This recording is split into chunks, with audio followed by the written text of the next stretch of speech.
नमस्कार मित्रों, trade over time के इस यूट्यूब चैनल में आपका हार्दिक स्वागत है। हम आगे इस यूट्यूब पे कोई भी डिस्कस करें उससे पहले डिस्क्लेमर पढ़ना बहुत ही ज़रूरी है।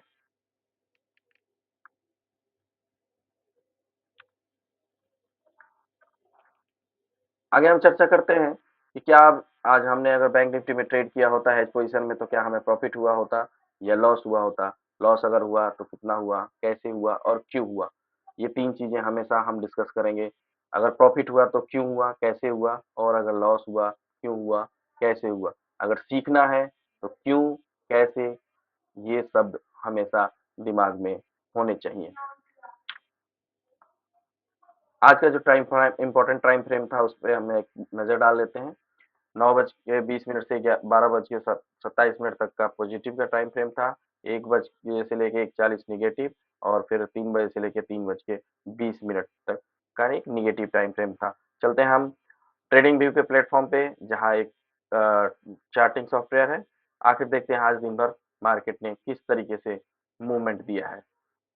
आप देख सकते हैं कि यहाँ 9 बज मेरा जहाँ कर्सर है ये एक कैंडल बना है जो 9 बजे से लेके माफ़ कीजिएगा 9:15 से लेके 9:20 तक का कैंडल है, जिसमें ये ओपन नेगेटिव होता है, एक हाई लगाता है, ओपन एंड हाई दोनों सेम है और मार्केट उसके बाद एक नेगेटिव ज़ोन में ही ट्रेड कर रहा है। और आप देख सकते हैं कि जो मार्केट नेगेटिव है, धीरे-धीरे बहुत ही स्लो मूवमेंट में धीरे-धीरे करते हुए लगभग 500 से 600 पॉइंट नेगेटिव हो गया।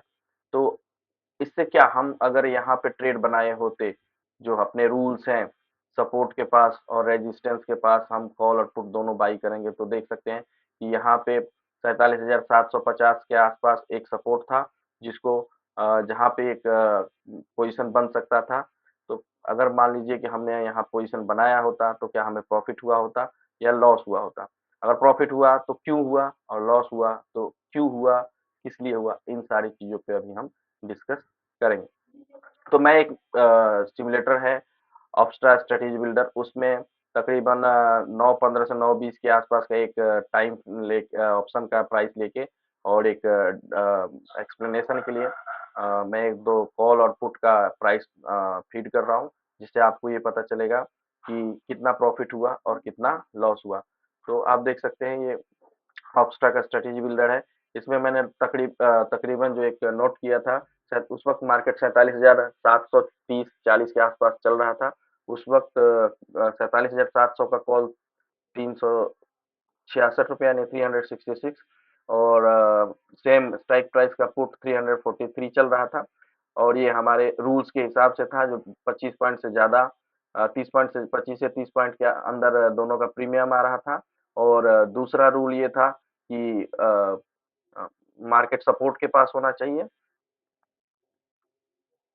ये दोनों रूल मीट कर रहे थे और हमने ये पोज़ीशन बना लिया और देखिए मार्केट तीसरा रूल ये फ़ॉलो किया कि मार्केट लगातार नीचे आया। लेकिन फिर भी आप यहाँ देखेंगे कि हमें ये पोज़ीशन बनाने पे लॉस हुआ है। तो इसका सबसे बड़ा कारण क्या है? इसके 2 कारण हैं। मार्केट ने बहुत ही स्लो मूवमेंट करते हुए यानी ये 500 पॉइंट नीचे आने के लिए मार्केट ने पूरा मार्केट आवर ले लिया यानी 9:15 से लेके 3:30 का पूरा ये टाइम लिया और बहुत ही स्लो मूवमेंट किया और जिसके कारण से ऑप्शन में थीटा डीके का इश्यू आया और ये थीटा डीके आज इतना क्यों आया इसके पीछे एक और कारण है क्योंकि मार्केट फ्राइडे को बंद था। फ्राइडे, सैटरडे, संडे 3 दिन लगातार मार्केट बंद होने के कारण इसमें ज़बरदस्त थीटा डीके हुआ और जहाँ ये तकरीबन 2000 के आसपास प्रॉफिट होना चाहिए, वहाँ हमें 600 से 700 के आसपास नुकसान हुआ है।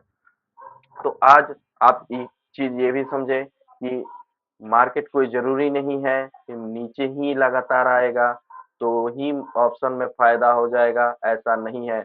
मार्केट अगर नीचे आ रहा है, तो मार्केट में एक मोमेंटम होना चाहिए, एक शार्प मूवमेंट होगा, तभी हमें प्रॉफ़िट होगा और जनरली जब भी कोई छुट्टी लगातार छुट्टी हो, तो ऑप्शन में अगले दिन के ट्रेड में ऑप्शन में बहुत ही ज़्यादा थीटा डीके होता है, तो हमें कोशिश करनी चाहिए, तो उस दिन बहुत ही सँभल के या फिर अवॉइड करना चाहिए ट्रेड जिससे हम नुकसान से बचें।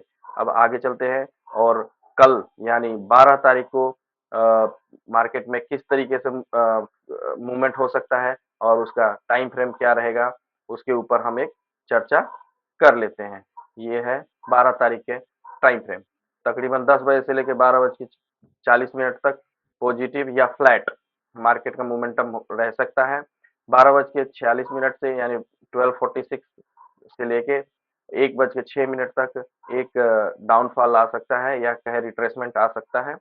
अगेन 1:13 से लेके 1:40 तक एक रिकवरी और या रिट्रेसमेंट आ सकता है, ऐसा अनुमान है।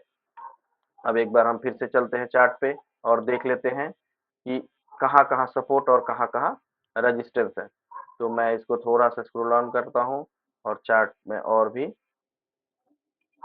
आप ऐसे स्क्रॉल डाउन कर सकते हैं। तो मैं एक सपोर्ट और रेजिस्टेंस का लाइन खींच देता हूँ। तो आप देख सकते हैं कि इस तकरीबन 47,200 के आसपास एक सपोर्ट है और इमीडिएट रेजिस्टेंस जो है वो मुझे यहाँ तकरीबन 47,400 के आसपास दिख रहा है। तो अब कल मार्केट ओपन होगा। ओपन होने के बाद हम देखेंगे कि जब भी मार्केट सपोर्ट या रेजिस्टेंस के पास होगा, फिर से हम एक नोट डाउन करेंगे उस वक्त का कॉल और पुट का प्रीमियम और देखते हैं कि उसके बाद जो मार्केट रिएक्ट करता है तो क्या प्रॉफिट होगा और क्या लॉस होगा। दोस्तों, ऑप्शन एक समंदर है। ऑप्शन ट्रेडिंग में बहुत सारी स्ट्रेटेजी यूज की जाती हैं, लेकिन सबसे जरूरी है कि सीखना। सीखना इसलिए जरूरी है कि आप सीखोगे नहीं तो ऑप्शन का प्रीमियम जीरो हो जाता है। ये एक्सपायरी के दिन जीरो हो जाता है और ये आपका पूरा कैपिटल जीरो कर देगा। इसलिए जब भी ऑप्शन ट्रेड कर रहे हैं, बिना सीखे समझे जाने ऑप्शन का ट्रेड ना करें। ऑप्शन के बारे में डिटेल वीडियो मैं एक संडे को डिटेल वीडियो डालूंगा, जिसमें ऑप्शन का क्या प्रीमियम कैसे मेल्ट हो जाता है, कैसे प्रीमियम जीरो हो जाता है, क्यों हो जाता है, ये सारी चीजों के बारे में हम संडे को डिस्कस करेंगे।